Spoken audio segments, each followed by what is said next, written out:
दरअसल हम जब भी बात करें छक्के और चौकों की तो कहीं ना कहीं एक नाम के पीछे जो लगा टाइटल है वो याद आ जाता है। वो टाइटल कौन सा है? शर्मा टाइटल। एक टाइम में जब टी20 में रोहित शर्मा थे तब छक्कों की बरसात देखने को मिलती थी, या फिर आज 2025 में जब अभिषेक शर्मा खेल रहे हैं 2026 में आज, तो फिर छक्कों की बरसात देखने को मिलती है, जहां पर चौकों से ज्यादा छक्कों की संख्या अभिषेक शर्मा की बल्लेबाजी में होती है, उनके रन स्कोर में होता है। भाई 84 रन 35 गेंदों में, वो भी 8 छक्के, चौके की संख्या डाउन नीचे 5 चौके। ये पारी अद्भुत थी और अविश्वसनीय थी, क्योंकि इस पारी में कहीं ना कहीं उनके जो भी करियर है उस करियर में जो उनका लय है वो देखने को मिला है। अगर हम बात करेंगे 2026 का हमें वर्ल्ड कप लाना है, इस देश में वर्ल्ड कप जीतना है, तो कहीं ना कहीं इस तरह की लय भरी बल्लेबाजी हमारे सभी बल्लेबाजों को जरूरी है। अगर बात करें सूर्य कुमार यादव जी कप्तान है हमारे टी20 में, तो कप्तानी में जब उनका हम देखते हैं कि अनफॉर्म थे, पिछले कई मैचों में अनफॉर्म थे, भाई हर बार आते थे वही एक दो सिक्स मार के काम खत्म। लेकिन इस मैच में उनका अनफॉर्म से फॉर्म की ओर जाना दिख रहा है, क्योंकि भाई ऐसा हम बोल सकते हैं कभी जब सुपला शॉट वो मारते हैं तो उसके बाद समझ आता है कि हाँ अगर 2-4-10 गेंद खेल गए फिर सुपला शॉट मार दिए तो कहीं ना कहीं उनके बल्लेबाजी में लय दिख जाता है। तो आज भी वो लय दिखा। आज उन्होंने 32 रन मारे 22 गेंदों में, एक चौका, एक छक्का और करीबन 4 चौके लगाए। तो ये कहीं ना कहीं दिख रहा है कि नहीं, अब 2026 7 फरवरी से वर्ल्ड कप है, तो 7 फरवरी से पहले हमें हो सकता है कि भाई यादव जी का अनफॉर्म से फॉर्म में आ जाए। और जिस दिन सूर्य कुमार यादव फॉर्म में आ गए तो हम ये दावे के साथ कह सकते हैं कि टी20 वर्ल्ड कप इस बार 2026 का भारत में क्लियर आएगा। लेकिन अगर बात करें कि संजू सैमसन की, तो कहीं ना कहीं दिखा भाई पहुंचते चौके की बरसात, उसके बाद फिर वही 10 रन बना के 7 गेंदों में 2 चौके लगाए।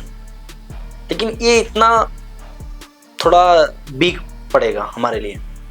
कि अगर इस प्रकार आप ओपनिंग के टाइम पे आते हैं ओपनर के बतौर ओपनर और फिर आप 10 रन बना के आउट हो जा रहे हैं, तो एक पहलू आपका अगर सटीक खड़ा हुआ है पहाड़ की तरह और दूसरा अगर आप कमजोर पर हैं तो फिर पारी कमजोर हो जाएगी, क्योंकि साथ चाहिए होता है तो साथ नहीं दे पा रहे। बाद में ईशान किशन आए, भाई 3 साल बाद ईशान किशन की वापसी हो रही है, और वापसी के बाद उन्होंने लय दिखा उनका कि उनके पास जिस तरह मुश्ताक अली ट्रॉफी में उन्होंने झारखंड को जीत दिलाई, तो उसमें दिखा कि लय बरकरार है, लेकिन केवल 9 रन 2 चौके की मदद से 5 गेंदों में, तो ये थोड़ा 8 रन बनाए उन्होंने, ये भी थोड़ा समझिए बिग पॉइंट है हमारे लिए। उसके बाद एक चीज की तारीफ करनी पड़ेगी, और तारीफ करनी पड़ेगी क्योंकि क्लच हार्दिक पांड्या, क्लच लगाया था, जो क्लच है वो जिस प्रकार क्लच लोग छोड़ते हैं ना, वो क्लच हैं, उनके पास वो टैलेंट है, वो ईगो है, वो आप कह लीजिए कि अपने ऊपर एटीट्यूड है उनका जो, तो वो दिखता है, हर शॉट में एटीट्यूड दिखता है हार्दिक पांड्या। लेकिन अगर सबसे ज्यादा तारीफ किसी की जाए तो जब हार्दिक पांड्या आउट होते हैं, फिर अक्षर पटेल आते हैं वो भी नहीं टिक पा रहे हैं, शिवम दुबे आते हैं वो भी आउट हो जा रहे हैं, तो वहां पे जब आप एक नाम वो बोलना चाह रहे हैं रिंकू सिंह का, तो वो नाम खुलकर इसलिए सामने आना उसका संभव है क्योंकि उसने आज वो किया है जो एक फिनिशर के तौर पर कभी MS धोनी करते थे। आज उन्हें सबसे बेहतरीन फॉर्म का दिखा कि 20 गेंदों में 44 रन बनाना, 3 छक्के और 4 चौके की मदद से, और साथ ही वो 3 छक्के नहीं, वो 20वें ओवर में जब हरदीप सिंह स्ट्राइक पे होते हैं 19वें ओवर में, और फिर उनको जब स्ट्राइक मिलती है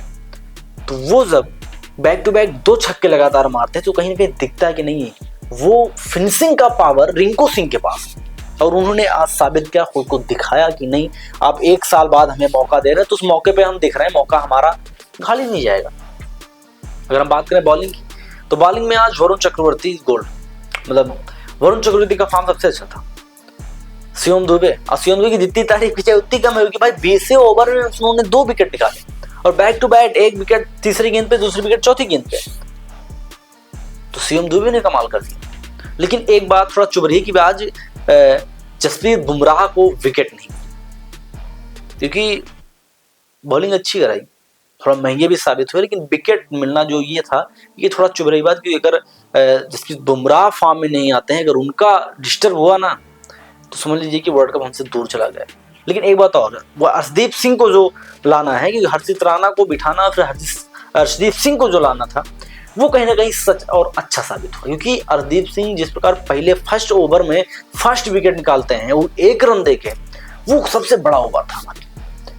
उसके बाद हार्दिक पांड्या आते हैं, वो भी भाई विकेट। तो ये जो 2 ओवर में 2 विकेट हुआ, ये दबाव बना, और इसी दबाव के बल पे हम ये मैच जीते हैं। कि उनकी भी बल्लेबाजी, वही सलामी बल्लेबाज